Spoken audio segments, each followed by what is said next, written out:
Welcome in, everybody. It is Tuesday, October 29th, fresh off of Indiana's eighth straight win of the season to go to 8-0, 31-17 win over Washington. Matt, this was a game that, Indiana obviously did not have Curtis Rourke. We didn't really know how Taven Jackson would do in his first start of the season. There were some good moments, there were some not so good moments. But Indiana kind of found a way there to really manage the offense. 52 rushes is a ton of rushes for Indiana in a game. You'd have to go back many, many seasons to find the last time that happened. Justice Ellison was a dog in this game. Indiana defensively, they weren't great tackling in that game, but that defense really made a lot of big plays, and it kind of felt like a game that they were going to have to win on their own. And for Indiana to pull this one out with all the hype around it, college game day there, sold out stadium. A lot could have gone wrong in that game, and Washington made it close for a little bit. But Indiana, just continues to get stronger down the stretch. In this game, this was maybe my most impressive performance that I've seen of Indiana this year, just in terms of grit and resiliency. Yeah, and I thought, like you said, David, there were some good things. There were some things that obviously I'm sure they'd like to have back. I think it was pretty obvious that, and some of it was because Washington's defense, we found out after the game, their defense was different than what they've been playing, at least in the secondary from a coverage standpoint. They've been playing a lot of man, and it was more zone.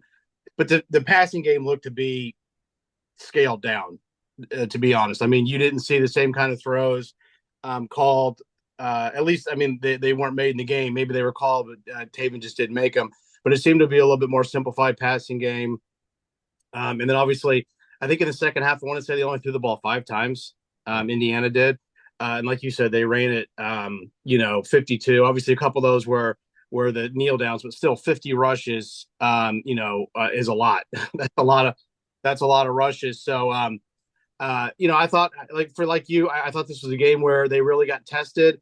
They did have their A game, probably maybe not even their B plus game. It would have been more like a B game for them, at least offensively, B minus. But they found a way to win. And the defense in the first half, I think Coach Signetti used the word saved the offense in the first half. The defense did, and I thought that was pretty accurate. I thought the defense really kept them in the game. Obviously, big play from D'Angelo Ponce, 2 of them, those 2 interceptions, and then just the way they got after the quarterback for Washington, Will Rogers. I thought the front four did a good job, and that Jonah Coleman, their running back's a good player. I mean, we mentioned that in the game, but I thought overall they did a solid job against run. He had a couple that 46 yarder, but overall I thought they were pretty solid. So like I said, overall I thought it was a good performance, gritty, like Coach said, gutty, and these are kind of games that teams win that are having the kind of seasons that Indiana is having. Yeah. Offensively going in this game, we had questions about sort of the play calling and how it would evolve. And we knew that Washington wasn't a good run defense team at all.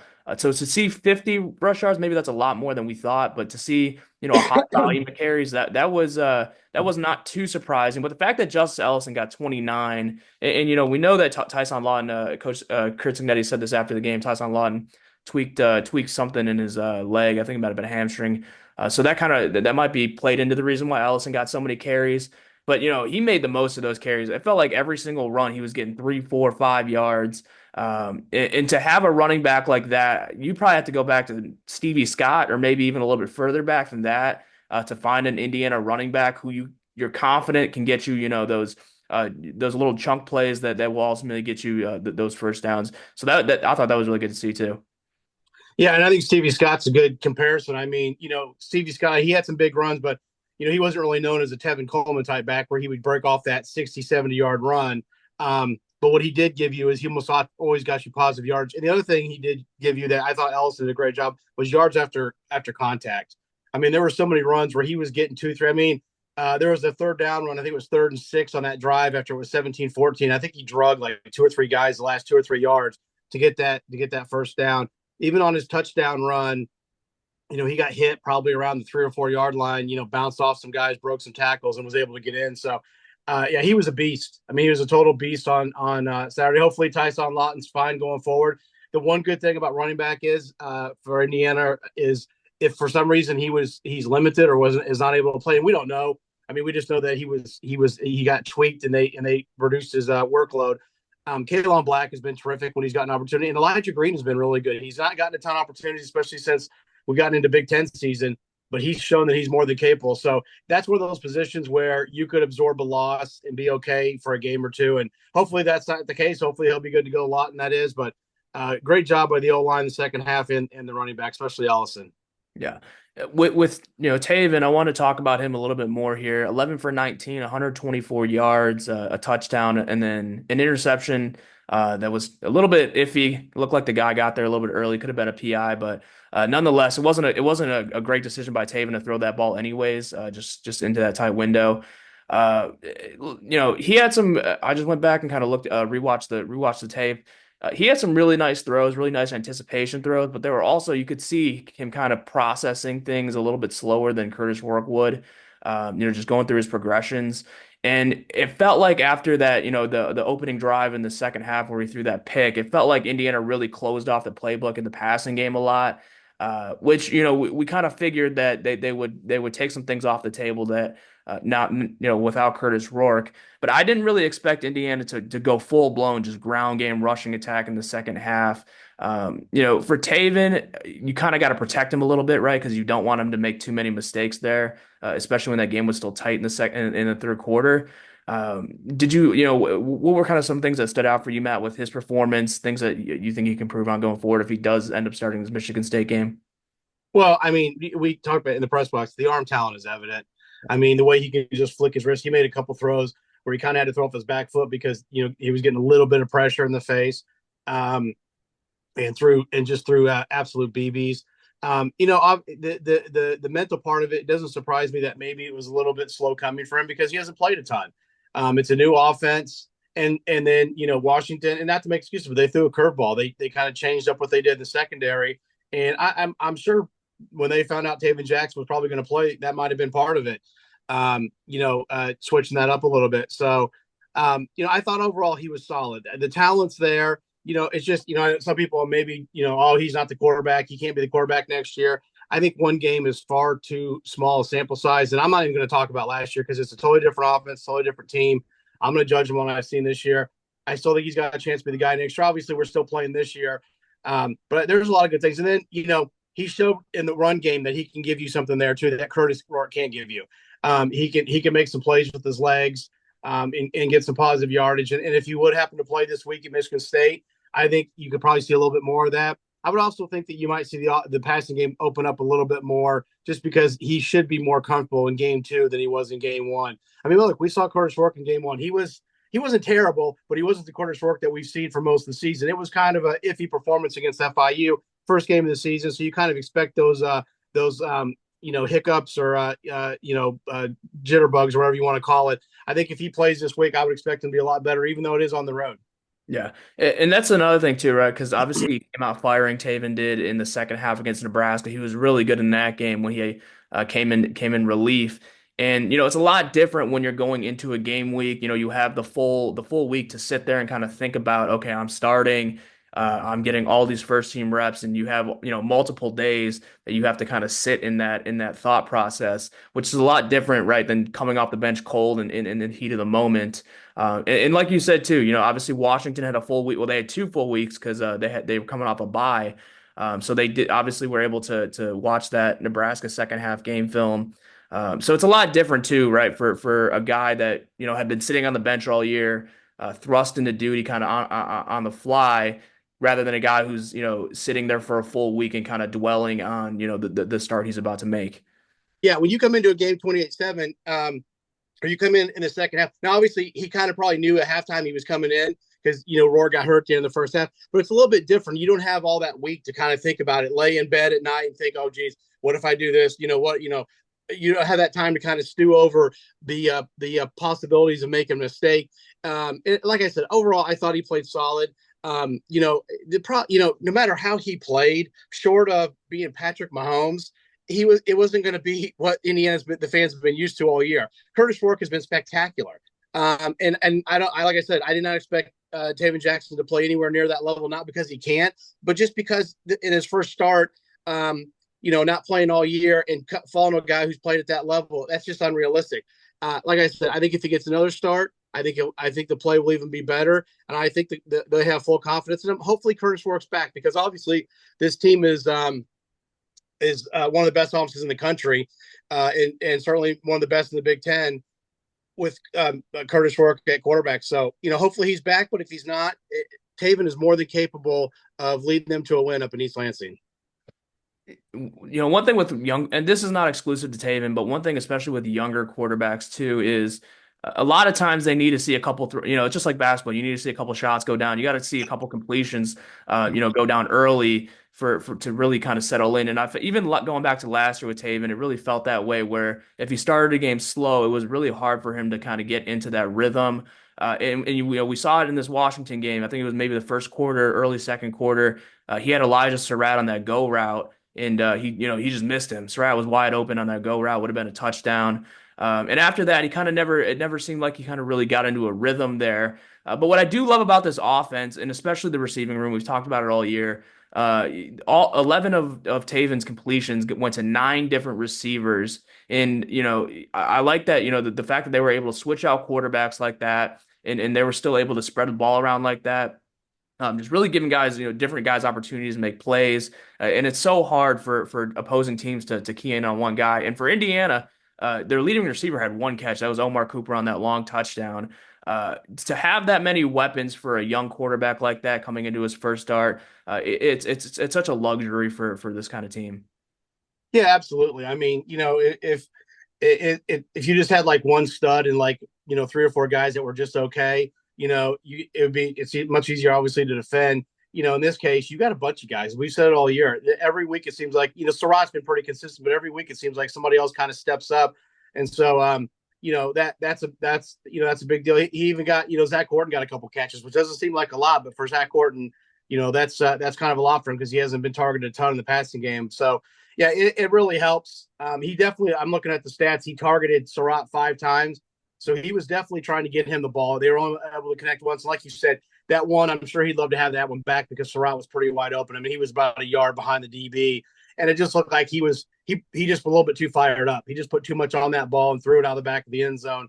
Interesting, Miles Price was the second most targeted receiver, which makes sense because he's the guy that while he may not have as many catches as Cooper and Stroud, he seems like to be the guy that they look to on third down. He kind of makes those third down catches to get the chains moving. So yeah, that's another thing that helps. I mean, the running game, the O-line, and the fact you got an absolute plethora of receivers is so beneficial for a quarterback who's coming in cold. Like, when I say cold, not having started all year like Taven had to. Yeah. Defensively, we mentioned this a couple times. I thought the defense won the game for Indiana. And, first half, even bleeding into the second half a little bit, the tackling was not stellar. But then again, Jonah Coleman, he's going to be playing in the NFL, if not next year, after his senior year. That guy is a Sunday level, running back. So it's, and he's broken off a ton of explosive plays against other teams. So it's hard to fault Indiana for not, totally containing him. That said, I think Indiana left a lot to be desired, especially in that first half, with just kind of the tackling and the angles they took tackling. But D'Angelo Pons, he got to be the MVP of the game. He made up a lot for Indiana's mistakes there. And then just the bend don't break defense. This was supposed to be a hallmark of Tom Allen's defense. But this year at Indiana, you're really seeing it where okay, these teams might put together drives into the red zone, into past midfield. But they're not, they're having a very tough time scoring, even when they get into the red zone. Yeah, and for me, I'm not a coach, but I watch football. A guy like Coleman, if you try to tackle him high, you're not going to get him down very often. You need to go down. You need to try to take his legs out. Try to come through that thigh pad and get him. And I think they found that out. I mean, he's a great player. You mentioned he looks like definitely a Sunday player. But yeah, D'Angelo Pons was terrific. That interception. I mean, some of it's good luck, but also I believe that good luck is a product of putting yourself in the right position and give Tyreek Tucker a bunch. I think he was the one who kind of tipped the ball or got to the quarterback. And Jed Fish after the game. I mean, that looked like an out, like kind of like an out or almost like a bubble screen type pass. You don't see a pick like that on that kind of a play, at least not where it happened. So that was kind of a weird play, but give Pons credit. And then his second interception just shows the ball skills the athleticism, the ability to go up and high point it. I mean, that was a terrific play. So, I thought, the defense, it was a little bit bend but don't break. 3 sacks, 6 tackles for loss. So that's about what they've been averaging, around 3 sacks a game, probably around 5 or 6 tackles for loss. They've been near the top or the top of the Big Ten all year. I mean, McCall Kamara again, tackle 1.5 tackles for loss and a sack. And even when he doesn't get the stats, it seems like he's always there. I mean, the guy has just been incredible. I mean, one of the best individual performances from a defensive lineman that I can remember in a long time in Indiana. He has been so good. And then we mentioned CJ West has come on, Jalen Walker and Fisher. Sean Asbury is the guy that maybe we don't talk about enough. He's been terrific too, especially sometimes they'll bring him on that blitz. I think he got a sack on a blitz in the game. And he's been a really good good for them. And then Amari Farrell, a lot of guys. And like you said, it wasn't their best performance of the year, but it was kind of similar to Maryland where they kept the team in the game until the offense could kind of get going and then win it for them. Yeah. Yeah, that's I mean, that's really all you can ask for with this defense. And I like the Sean Asbury highlight there too. He reminds me a lot of Devon Matthews from the previous regime. Just in the way that he's so physical, he takes good angles to the ball. And I like how he's really good at just wrapping guys up and getting them to the ground where we saw some sloppy tackling in this game. He had 3 solo tackles, eight total tackles, and he's been really the past couple games. He's been neck and neck with Aiden Fisher for the team lead in tackles the past couple games. And I wrote about this last week, but the switch in the secondary, the in the starting lineup that Indiana kind of continued into this week with Terry Jones at the rover and then Amari Farrell moving to a strong safety. That's really worked well, and it shows. The past 2 weeks they've had 7 takeaways on defense. 2 interceptions, forcing Will Rogers into 2 interceptions, no touchdown passes. The secondary is really coming into form at an important time here, where the caliber of quarterbacks that Indiana's facing has only gotten better and better, and will continue to get better and better. And going into the Michigan State game, which we'll talk about later, but Aiden Childs, he's very turnover prone, and to have a secondary playing as well as Indiana is right now with guys like Pons, Asbury, Farrell. It really bodes well for Indiana's defense going forward. Yeah, and one other thing, real quick, that we don't usually talk about, and it's because they played so well, and you only talk about them when they screw up. Special teams. Miles Price had a huge punt return. I think it was 24-14, and he runs it down deep into Washington territory. And James Evans, who has not obviously punted very much this year, 4 punts. Looking at the stats, 44 and a half yards per punt, along at 56. He put one inside the 20. Those were some big punts to kind of flip the field or pin them kind of back.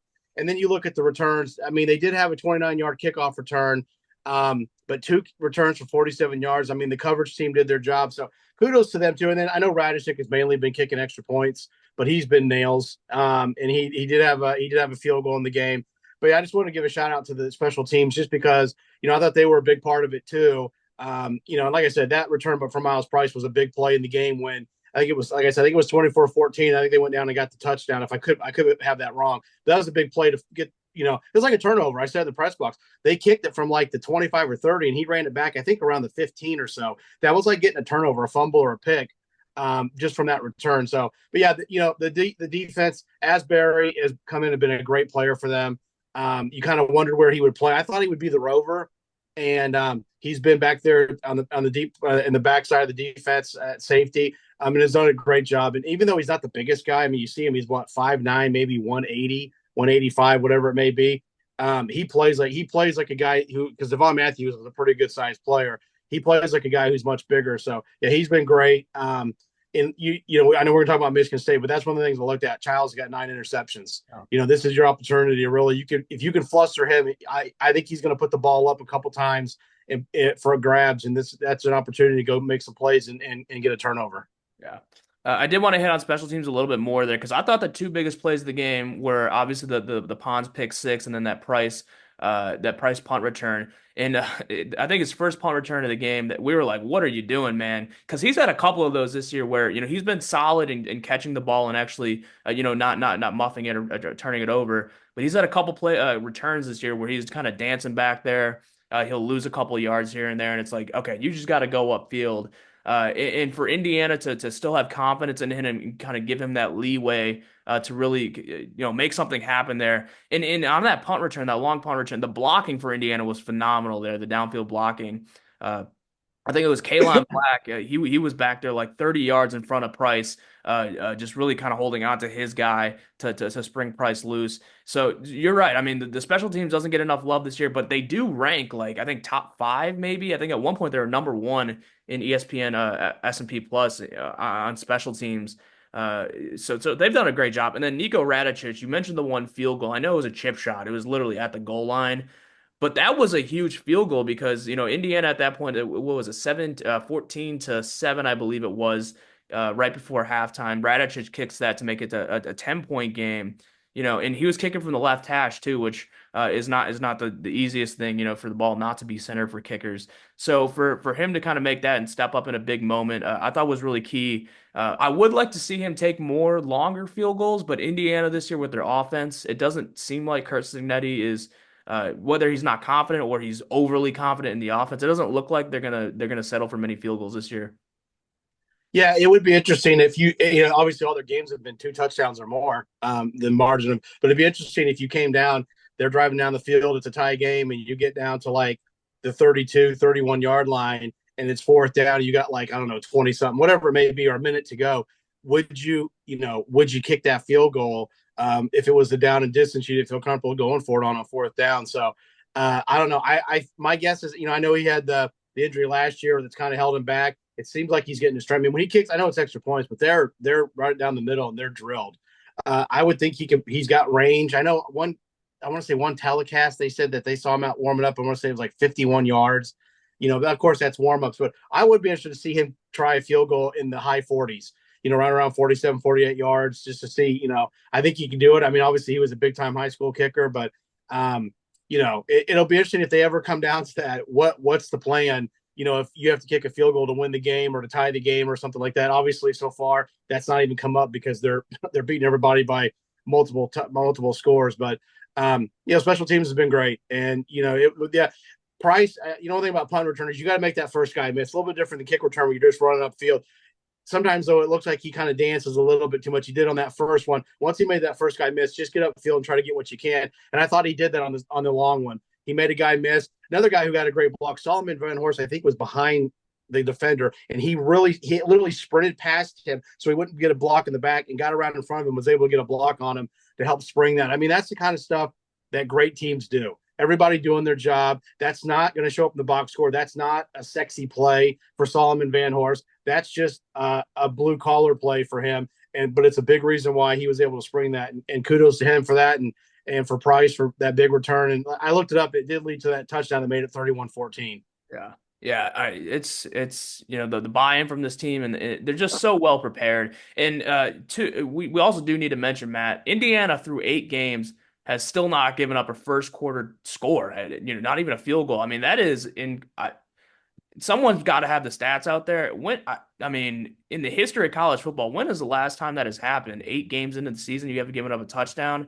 And what it speaks the most to just how well prepared these guys are on a weekly basis, right? Like first quarter, doesn't matter what happens. These guys they understand what they need to do.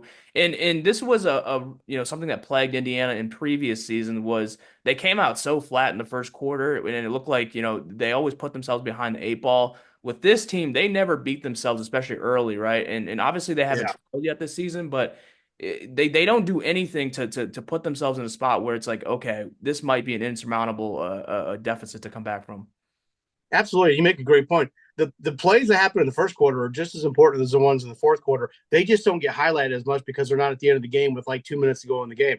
But those ones that happen 2 or 3 minutes into the first quarter matter just as much as any of the ones in the fourth quarter. And they play every quarter, like it is the fourth quarter. And you're right, they come out. This defense always comes out. It's interesting. I think it was the first time they'd won the toss in like I don't know how many games. Like almost every game, it seems like they've lost the toss. Now and they've been on offense to come out. So, and I think D'Angelo Pons even said that. He's like, you know what? The offense usually comes out and does something for us. We felt like it was our turn to kind of, set the tone early on. And they certainly did. So it's just been interesting how they've been on offense to start games so much. which means you're usually on defense to start the second half. And they've done such a great job. And I think I can't remember the stat. I saw this from one of the people. I might have been on BTN. They're outscoring their opponents by a ton, obviously in the first quarter, and it's also the same thing in the fourth quarter. Like they're starting strong, starting fast, and finishing strong, like almost every game. And once again, that is a testament to a great team that's playing for a chance to win. I mean, it's crazy to say this, but a national title. That's what they're playing for. Yeah, it's just so impressive, and I love too the halftime adjustments, right? Because the in the first couple games of the season, we kind of had that question, which was is this going to become a trend where Indiana's not finishing the halves well, not starting the halves well, and that really hasn't been the case the last couple of games going into Big Ten play, which has been really good to see as well. All right, Matt, I want to talk about just the atmosphere going into this game. The sellout crowd, the SIG towels in the crowd. You had college game day there. I was there at like 8 in the morning, just walking around and kind of seeing everything. I have not seen the tailgate lots that amped up with that much energy that early for a game day. And then you factor in, just the hordes of people gathered around the game day set. That was, I didn't think the Big Noon kickoff last week against Nebraska could be topped. But this might go down as probably the best day, best atmosphere, I guess, leading into a game for maybe Indiana history. Yeah, I've obviously, I mean, been following this program for a really long time. I mean, back to the Bill Mallory days, and obviously it was different. You didn't have all the pregame shows and all that kind of stuff, and every game wasn't on TV. But I can't remember the atmosphere being like this. I mean, it was the only time you could maybe you wonder if it would have been like this was maybe 20 when you had that team that but obviously that was the COVID year and it was a weird year. Nobody was in the stands. Obviously, you had no the stuff on campus. But this has been incredible, and it was. And I went down there. I was down there for a little bit. I was hoping I could see the game day set. You couldn't see it because of the crowd and the way they had it set. But it was so cool. One time I was on 17th Street where they had that fence, and they had right behind the stage. And Saban and Herb Street walked out. I think they might have been going to do some kind of a thing, but they walked out, and it was just cool to see them. They were like 5 feet away from me, but it was just cool. I mean, it to see the stands, to see the people. When D'Angelo Pons picked off that ball, even though we're in the press box, you can't really feel the excitement or really hear the crowd. You could a little bit. I mean, that's when you know it's loud, when you can hear them a little bit, because normally we can't hear anything in the press box. It's pretty sterile up there. So kudos to the IU fans. And I've always said, listen, if you win, I think people will come. I think Indiana fans are hungry for a good football program, and they're showing that's the case. They're showing up big time, and I would expect the next couple crowds. Obviously, there's 2 home games left in Michigan and Purdue. Michigan because it's Michigan should be rocking, and then Purdue because it's your rivalry. And let's be honest, this should be a game where Indiana puts a kind of a legendary beatdown on their arch rival and gets the bucket back. Yeah. The one thing with the crowd in, Memorial Stadium only holds what, like 42, 43,000. 50, 52. Sorry, yeah, 52,000 for, and I know Kurt Cignetti joked after well, I don't know if he's joking. I think he's serious about it, but he said, we want to, I would love to make this place an 80,000 seat stadium. But I think what makes Indiana unique, and obviously, they're still very much in the infancy of this era and selling out crowds. But I think what makes Memorial Stadium unique is that it's so intimate, right? Having a smaller stadium like that kind of cranks up the volume a little bit more with everybody so close to the field. And, it's going to take a couple more sustained seasons of success to even start thinking about, a huge renovation like that to the stadium. But I kind of like the idea of Indiana sort of being this intimate, smaller stadium where, the crowd is sort of on top of you. You can look up in the stands and basically see every single person up to the very last seat. I kind of like that feeling that Memorial Stadium gives you. And there's obviously a lot that goes into sort of stadium renovations or complete stadium if they're going to build a new stadium, what have you. There's a lot that goes into that, and I think kind of taking away what makes Indiana special in sort of the crowd noise and having an intimate feeling. I feel like Indiana should keep that as long as they can. Yeah, and I've always thought, I mean, 80,000 would be great. But that's another, what, 27,000, 28,000 seats. I've always thought if you could get it going at Indiana, 65, 66,000 is a good number. And that's another 12 or 13,000. Like Iowa, Kinnick Stadium, I just looked it up, it's 69,250. So it's almost 70. But I mean, that is an incredibly intimate place. You ever get a chance to go, if you've never been there, if you ever get a chance to go there, and they're right on top of you. I mean, the stands are literally right on top of the players, right on top of the field. But that's a place where it gets really loud. But they don't have 110, 105 like you have at Penn State or Ohio State or Michigan. Um, so I always thought, to me, if it was me, I mean, I'm not the AD, and you're trying to generate money, I'm trying to find a way to put more suites. Because I think, I mean, if you look in the end zone, those suites on the field, they're okay. I'm not putting them down, but it looks like kind of like a tent in the end zone. But people bought, and then they have the ones up at the top of the south end zone. So, I mean, getting more seats would be great, but if you're trying to generate money, I think suites is the way to go. Try to add some more of those. But hey, if you can get it up, like I said, I've always thought mid 60s, mid to high 60s would be a good number for Indiana. But yeah, you're right. You've got to get the train going a little bit more. But I think it's definitely heading in that direction if you can keep it going with Kurt Signetti. That you could start talking about stadium expansion here in the next year or two. Other things need to happen first. To me, the indoors got to be replaced or renovated big time. And then, this is selfish on our part, but I'd like to see the press box redone.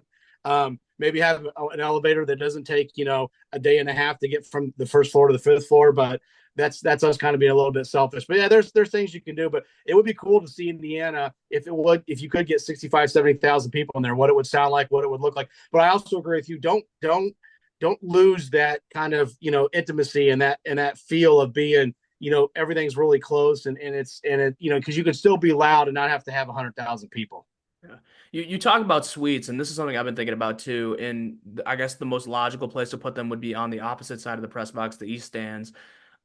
The one thing that Indiana has always kind of been in the shadow of, obviously for football, is the basketball. And when they do those overhead shots of Memorial Stadium, looming in the distance is always Assembly Hall.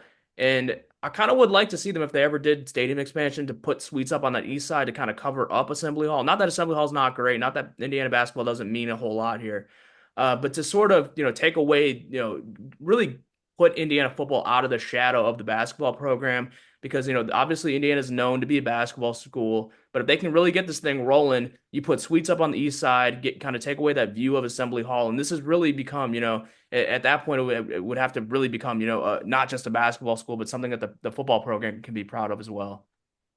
Yeah, and I think the east side makes sense for suites. I mean, like I said, I'm not an architect. I'm not in the athletic department.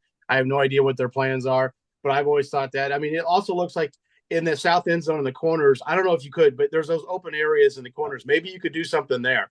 Maybe you could put some seats in there or suites. I don't know. I don't know if it's structurally if it could hold stuff like that. I have no idea. I would think it would, but like I said, I'm not an architect. But yeah, I think suites along the east side would make a lot of sense. And I think people would gobble them up. I mean, even when Indiana hasn't been great, those suites have been, they look like there's usually people in them. So I'm assuming they're able to sell those. I mean, people kind of like that. I've been in a suite once at the Pacers arena, and it's really cool. I'm not gonna lie. Now that's indoor, obviously, but I think I think if you can get a suite, I think people like that. It's you still get the feel of the game, but you're kind of have your own area. So, but yeah, I think the east side makes a lot of sense if you're going to do something like that. Yeah, I'm gonna put you on the spot here, Matt. In terms of facility upgrades, you mentioned the practice facility needs a in need of a major renovation. How would you kind of tier the priority list in terms of what Indiana needs to get done in the short term and then long term as far as facility goes? Well, I think indoor is number one, and I think it's there. I think honestly, there's probably a pretty significant gap. It's just not. It's got to be that facility's got to be better. It just needs whatever you need to do. I mean, it hasn't. There haven't been any kind of like aesthetic updates. I mean, not much other than maybe putting some paint on it. I mean, you look at some of these other ones, like people. If you're fans who are listening, go look at Google Miami, Ohio, and the MAC. There's. I mean, it needs. They need a Big Ten level indoor facility that was built. Mid 90s, and at the time it was a great facility. Well, we're almost 30 years later, and it's not really anything's been done to it. So to me, that would be the number one thing. And then I'm guessing there's probably things inside the football facility that Tom Allen would like to have done. I've long been a proponent. I think they're trying to do this. Is the football team has their own weight room, and quite honestly, I think the football team should have the north end zone to themselves. That's me. I get it. There's other sports, but all these other schools have football. I mean, you go to Purdue, their football only facility is fantastic. I hate to say it is. I've been to Maryland. Their football only facility is literally right. It's right across the street from the stadium. It's fantastic. Nebraska's facilities. These are the people you're competing with in recruiting. So to me, you need to make sure that you have a facility that's dedicated solely to football. It's only for football people. That's not a knock on any other sports, but they drive the money train. That's just the fact of the matter. They drive even more than basketball. They drive the money train for athletic departments, and I think you need to treat them accordingly. So that's what I would. To me, it's the indoor, and then after that, it's just kind of the stuff inside. Where the in the football facilities, making sure. Really, I go to Kirstie and be like, hey, what would you like? What do we need to do that you'd like to have done differently? And see what he says, because obviously he's been at Bama. It's been a while, but he's been at big programs. And so the indoor's got to be replaced or renovated, whatever they can do to get it up to date, because it's sorely lacking behind. All right, last thing, Matt, I did want to touch on before we get into these other items for the rest of the podcast. College game day, just the production of it in itself. I really thought this was a love letter to Indiana, and this was such good exposure, because a lot of times, right, game day will go to these big programs that don't need a ton of exposure, and they'll sort of gloss over where they're at or sort of the magnitude of why they're there. But with Lee Corso in town, Pat McAfee's obviously an Indiana native. It really just felt like one big love letter to Indiana, and I especially love the piece on Lee Corso, meeting with his former team in that little sit down restaurant and telling stories of their Holiday Bowl team and sort of the 70s and 80s teams that he coached here at Indiana. And to see him, he looks so happy, and I know he's having some health issues right now that prevents him from being at every game day every single week. But for him to make that trip to Bloomington and to see how happy he was wearing that red polo was so good. And then Kyle Schwarber too, he came in full garb on the during the picks part of the show. I really just loved how they really kind of glorified Indiana and really made it feel like a big deal that they were in Bloomington for the first time. Yeah, you honestly, sometimes you wonder, is Pat McAfee on the payroll at IU, because he's been beating the drum for, and I think some of I think he talked about it. His wife is her family's IU fans. And I think he said something about his father-in-law passed away recently, maybe like 6 months ago, and he was a huge IU fan. So I think some of it is really personal for Pat McAfee, even though he himself doesn't really have any kind of connection to IU other than through his wife and her family. The Corso thing to me was awesome. One of the guys they showed who talked was Harold Morrow. I've known Harold for a long, long time, ever since I was in school. I actually interned for Harold in the athletic department. That was one of my, you have to do an internship to graduate. And Harold is an amazing guy. He's awesome. He played on the Rose Bowl team in '67. He coached at IU. I think he also might have been a coach at Northwestern. He was an administrator at IU for a number of years and did a lot of great things. And he is one of the best human beings you're ever going to meet. So it's cool to see him on that. And of course, I'll say this to my dad, who, my dad's the reason why I'm an IU football fan and why, grew up that way. Indiana has two coaches that they fired who still love, Bill Mallory's passed away, but Bill Mallory still loved IU, and he stayed in Bloomington even after he got dismissed by IU, and he would come to practice. I can remember talking to him, which was one of the greatest thrills of my life, talking to him on the sideline during Bill Lynch's time. And then Corso, how much he loves IU, even though if you've ever heard the story, he was fired when he was out on the road recruiting. Like they had called him in the hotel or something and had him call back and everything. I mean, the way they did it wasn't exactly great, but that to me was the highlight. Corso coming in on that double-decker bus, which he did, I think, in the mid-'70s. When it might have been when they played Nebraska or something. You obviously don't remember it. But then, him wearing the shirt that he wore, that pullover kind of sweater or whatever he wore. I just thought it was great. I really thought it was cool. And then Schwarber, I thought his game day outfit was awesome with the batting helmet and the jersey and all that. So, but yeah, I went down on whatever day they had him, Tuesday, whatever day, Monday. No, I'm sorry, it was Friday actually. I went down and they had Reese Davis and Stanford Steve, and Reese Davis said, "Listen, it's great going to Ohio State. It's great going to Alabama. It's great going to places. They're always like, hey, you got everything you need." He said, "We're just used to going there." He said, these are the ones that are really fun because we never come here.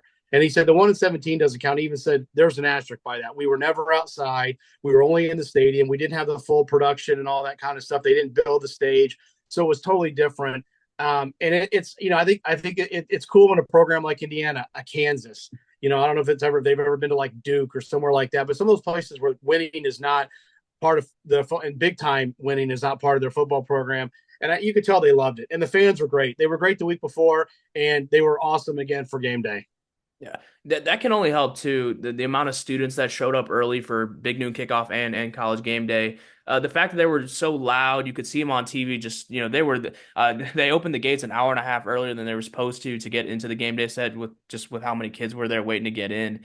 To have that sort of excitement and hype around those events coming because as great as Alabama, Ohio State, all these big schools are you probably because they're there so much it's probably a lot harder for game day to sort of get that create that excitement that you get with an Indiana. And you'd have to expect if Indiana can keep this train rolling, they're going to want to come back to a school like this where the students have shown that they're going to show up. They're going to really create an atmosphere that is really fun to watch, not only on television but just to be there in person.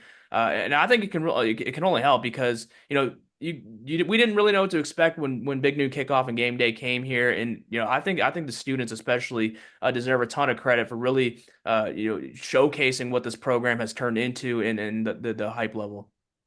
Yeah, and obviously you were a student a lot more recently than I was, Jared. And I mean, students, and it's been mainly for basketball. But when there's been a big basketball game, they'll start camping out if IU allow it. Like the night before. Now, a lot of times it's dead of winter, so IU doesn't want. But like I think they were there the day before. I want to say they had already started lining up outside the stadium Friday around 4 or 5 o'clock. So and it's awesome. I mean, that's what being a student's about. I mean, getting to do that kind of stuff. I mean, when you get to be older, like you're not going to go down and do that. I mean, so it's great, and Indiana's student base, their student fans are awesome when they show up. They are really awesome. I think it's one of the best in the country, if not the best. They've shown it in basketball, and now they're showing it in football. I mean that section where they're at in kind of the north, going around to a little bit to the east stands.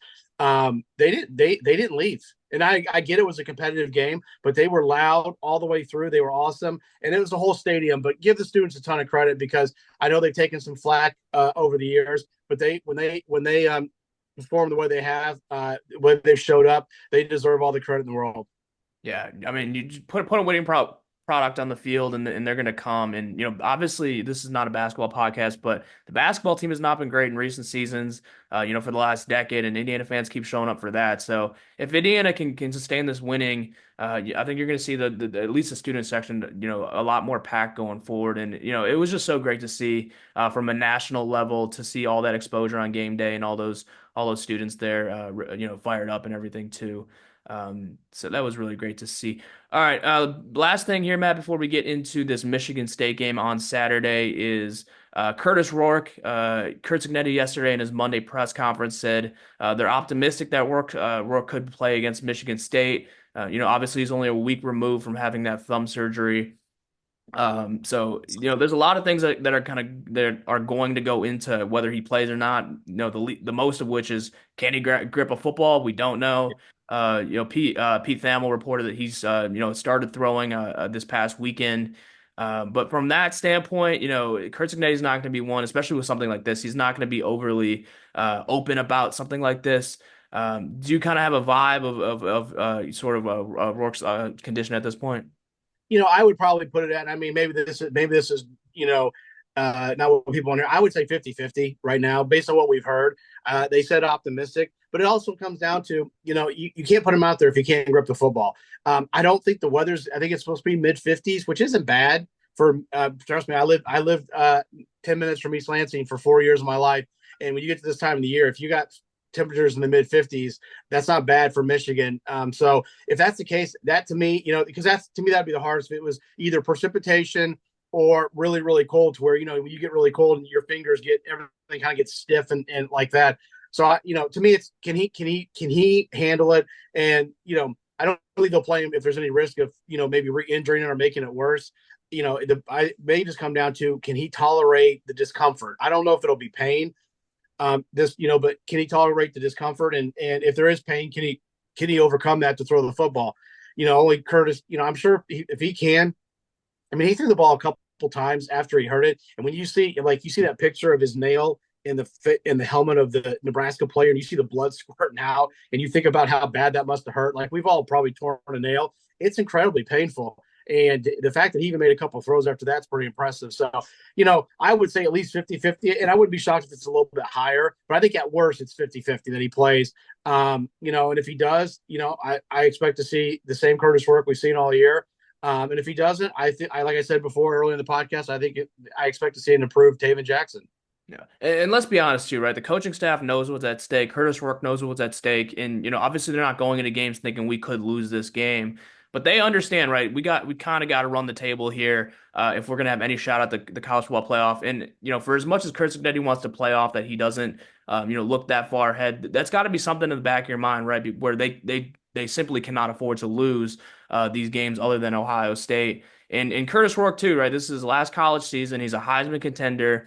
You'd have to think that he, really is itching to get back on the field as soon as possible. So, even if he's not quite at 100%, I think you would take an 80, 85, 90% Curtis Rourke. And that's not to say Taven Jackson isn't capable, but an 80, 80 to 90% healthy Curtis Rourke is a lot better for, what this offense is capable of, or at least the ceiling of what this offense can be capable of too. Yeah, I mean, I know Curtis is all about the team and this, but let's be if he plays even at 89%, he's the guy that's being mentioned in the Heisman consideration. And if he comes out there and plays even at 80 to 90%, like you said, he could still have a really good game. And I know it's not about him individually, it's about the team, but he's earned that right with the way he's played. He's earned the right to be mentioned and to have those individual accolades. So in that for that case, I hope he does play. But at the same time, I'm excited. I would be excited to see Taven Jackson play again because I think he'll play a lot better than he did Saturday. Not that he played poorly, but there's obviously room for improvement. But yeah, it'll be interesting. Obviously, we won't know. Well, 2 hours before, probably around 1:30, maybe a little bit early. I mean, me and Rabbi will be up there. Maybe we'll see him come out before 1:30 when they first come out for initial warmups. Although that may be before they actually warm up. But we should have an idea at some point before the game what it looks like as far as Curtis Rourke's ability to play Saturday. Yeah, right now the weather conditions it's looking around. It's gonna be like 60 degrees around kickoff. Okay. It should be rain free, so that's promising too for Rourke if he's able to get out there with good weather conditions. But let's get into the Michigan State game. Indiana, according to ESPN's FPI, 83.4% chance to win. The spread opened at 7 points. Indiana is up to 7.5 points now, so. People are banking on Indiana to win by over a touchdown, which they have every single game this season. So not overly surprising there. But this is a Michigan State team that's been, much like Washington last week. They've been very hit or miss. They started the season 3-0, and it looked like they were going to sort of have a surprise year under first year coach Jonathan Smith. But they've really kind of come back down to earth here, 4-4 on the season right now. And, this is sort of what we expected from Michigan State this year with, a totally revamped roster with the new coaching staff. And then, going into the year, it was pretty much a given that they were going to start Aiden Childs, who, he's only a freshman. So that was going to be a tall task for him to step in right away. But he's not been terrific, really turnover prone, 9 interceptions this year to only 7 touchdowns. This is a game, too, where I feel like even if Taven Jackson does have to start, I think this is a game that Indiana's defense can win for the Hoosiers. Yeah, and I will say this: of all the teams they played, this might be the most battle-tested team. I mean, just looking at their schedule, I know Maryland's not been great, but they went and played them on the road and won that game. Boston College has been kind of sneaky, surprising good this year. They're not great, but I think Bill O'Brien's done a heck of a job up there. Then they played Ohio State, at Oregon, Iowa at home, at Michigan. So that's a pretty good gauntlet. I know Michigan's not Michigan this year, but they still got some good players. So they're as far as being battle tested, this is probably the most battle tested team. Now, on the other hand, does that mean they're maybe a little bit more beat up than some of the other teams they played? I know they had that rough game up in Ann Arbor where I was watching that a little bit. A little bit of kind of an ugly game, but you kind of expect that in a rivalry game, and they obviously lost in the end. The thing, like we kind of touched on it barely a little bit earlier. Childs is very talented. This guy has a chance.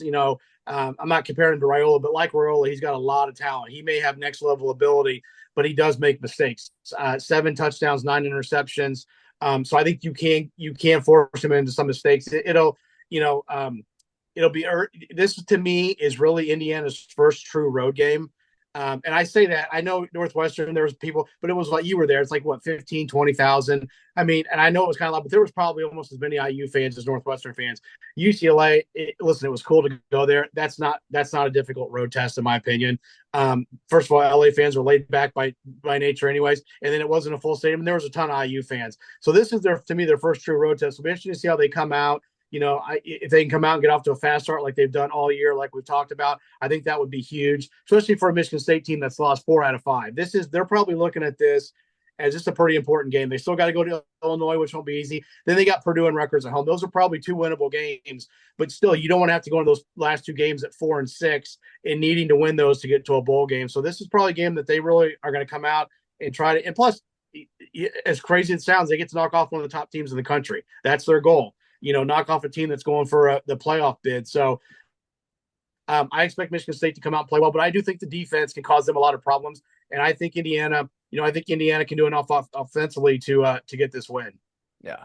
And obviously a lot of this hinges on who's going to be at quarterback for Indiana too.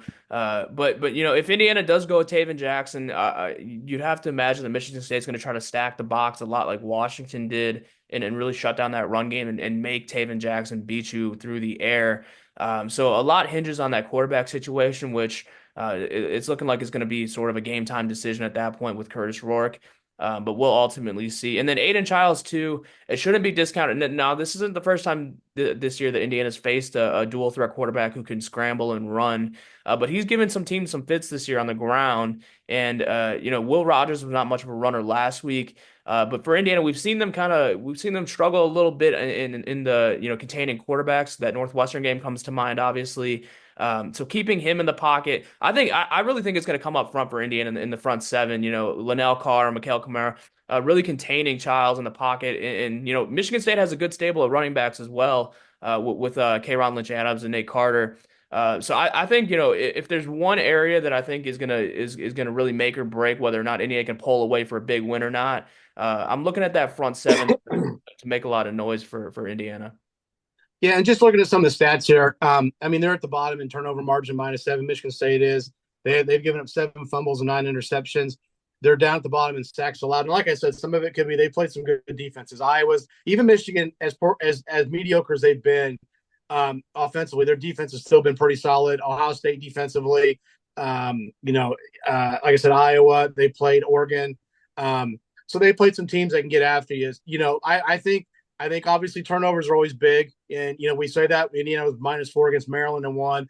I don't think you can do that Saturday. I think turnovers are big. You win the turnover battle, get a couple takeaways, and then up front running the ball. With a mobile quarterback, it's interesting.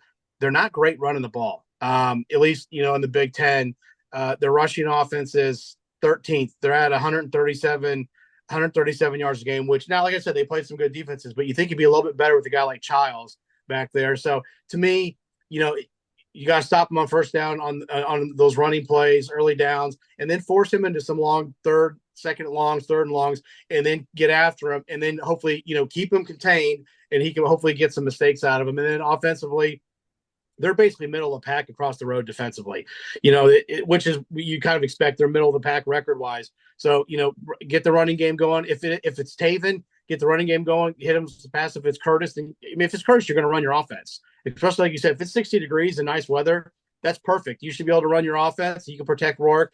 I think this is the game Indiana wins. Yeah. Let's get into predictions here. Indiana 7.5 point favorites right now. The offense still hasn't skipped a beat this year. They've been over 30 points in every single game this year. They've been over 40 points in all but 2 games this year. And like we mentioned, obviously a lot of this hinges on whether Rourke starts or Taven Jackson starts. But I like Indiana once again to eclipse 30, push 40. I'll say that I'm going to go Indiana 35, Michigan State will go 14. So 35-14 Indiana. Okay, I'll go. I'll go 38. I'll go 38-17. Okay. And how much of that do you think hinges on Rourke playing? Like, would you change? Yeah, if it like I'm kind of basing it off of Rourke. Even I know with Rourke they've been going over 40. I think first game back. I think it'll be. And I think Michigan State. They'll try to do some things and try to. They can't get into a shootout. They can't get into a shootout with Indiana. Other than Oregon, maybe Ohio State. There's no team in the Big Ten I think can get in a shootout with Indiana and have a chance to win. So I don't think they get in a shootout. If it's Taven, I would probably say something more like 27-17. Maybe something like that, or 30, 31-20, right around that 30 mark. I know they haven't been under 30 points, but I could see it being like that. But that's what it would be for me. And let's be honest. last week they put up 31, but you had a pick six and you had a punt return that took you down. So I don't want to say gifted, you earned those points, but those were, the offense didn't really have to work. For 7 of them, they didn't have to work at all. For the other 7, they had the ball at like the 15-yard line. To expect that every week is probably unrealistic. So I think if it's Taven, I think it'll be a little bit more low scoring. I don't think the offense will be opened up as much. I think a little bit more than it was this past week, but not as much as with Rourke. So I'll say Taven 27-17, Rourke 38-17. Yeah, yeah. No, that's definitely fair. But Indiana goes on the road to East Lansing this weekend, 3:30 p.m. kickoff on Peacock. Hoosiers looking to go to 9-0. One thing we didn't mention, Matt, too, is just quick thoughts. AP poll came out this week. Indiana stayed at 13th, and I know a lot of Indiana fans were not too thrilled with that. And I've seen a lot of stuff on just podcasts and different talk shows. A lot of people are really defending Indiana as a team that should have been higher this week as well in AP poll. But then again, the the first CFP reveal is next Tuesday, so at that point, the AP poll doesn't really matter at this point. But I know a lot of people would like to see Indiana high, and for my money, like I posted this on the board, I think Indiana should have been higher than 13th this week. I just don't think there's 10 better teams than Indiana right now. But I get the argument is obviously they don't have a signature win on their resume, but so. I can see both sides of it. If you're not, super plugged in with Indiana, I can see why you might be hesitant to put them higher than 13th. But based on what we've seen, we've watched every single snap, every single second of Indiana this year. There's not 10 better teams playing better than Indiana, I don't think. Yeah, and I think it is a Josh Pate on our site. He did the thing. He said if they had, if they had to wear the Michigan helmets, they'd be top 5, and he's right. And I said that all year. Indiana's getting discredited because it's Indiana, but I also get it. Here's the thing I would say. What bothers me is they're not just winning these games; they're dominating people. They haven't had a score closer than 2 touchdowns the entire year. And I've said it before. Let's just take out Ohio State, Michigan. Let's just say it was Michigan State. People be like, "Oh my gosh, they're great. This is a playoff team." I'm talking about a team that's more of Indiana's peer or Iowa, somebody like that was winning these games the way they were winning against this schedule. Indiana's schedule is what it is. They're hammering people. They're beating people convincingly.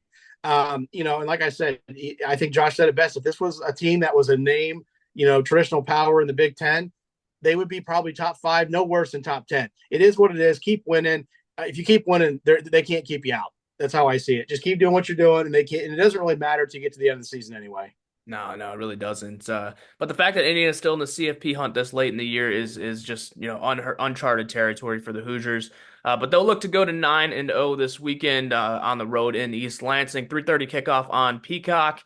If you don't have Peacock, get your subscriptions in now to watch that game. Matt will be there with Jeff Rabjohns from our site. I will also have full coverage as well. But that'll do it for today's podcast. Thanks as always, Matt, for joining us, and thank you folks for tuning in. We'll see you guys next week.